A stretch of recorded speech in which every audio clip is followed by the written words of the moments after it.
Half a day, Joint Region Marianas. It's been about 2 weeks since my last podcast, where I discussed the possibility of a government shutdown if we didn't have a continuing resolution or approved budget by October 1st. Well, we don't have either, and we're now 11 days into the government shutdown, so I wanted to provide you an update. There's a lot of information coming out about the shutdown and how it affects our workforce, so I wanted to take a few minutes to try and distill some of this info and tell you what I know. I'd also like to caveat my remarks by saying that it's a pretty fluid situation, and the best way to keep up with the changes is through the Navy.mil and Air Force.mil websites, which have done a great job of breaking down the information to what it means to you. First off, this is not business as usual. The shutdown has dramatically changed the way we operate and what missions we can and cannot do. Until the shutdown ends, we're only performing missions that protect life and property, continue education and training, and aid the morale, well-being, capabilities, and readiness of the operating forces. On the topic of pay, let me reiterate that it's a very dynamic environment. Military members should receive their full paycheck on schedule. However, I'd encourage everyone to actively check their LES for discrepancies, since there have been shifting interpretations on pay and allowances since this started.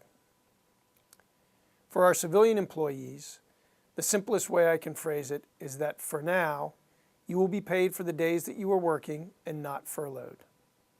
There may be future legislation that reimburses you for your furlough days, but as of today, October 11th, I don't have any information that legislation has been put in place.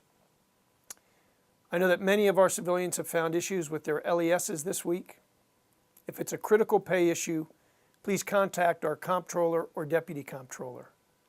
Otherwise, I'd ask for your patience as our payroll team, who is also on furlough, works with DFAS to correct the problems. Again, I'd recommend you keep checking your LES and make note of discrepancies. We will work diligently until all the errors are corrected. A good source of additional information is the Office of Civilian Resources website, which is shown at the bottom of the screen. If you need personal assistance during this time, I highly encourage all civilians to utilize the Civilian Employee Assistance Program, or CEAP. The number to CEAP is posted below, or you can pick up a CEAP trifold and business card at our Human Resources office. The government shutdown has caused significant strain and added hardships to our workforce. We will continue to support key military operations, but it is not business as usual.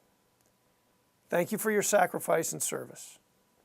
I appreciate all of your efforts to keep us mission ready during these challenging times, and I ask that you continue to persevere. We know these times are difficult on both a personal and professional level, but we will get through them, and we will be successful because of the dedicated men and women working and serving our nation. Thank you.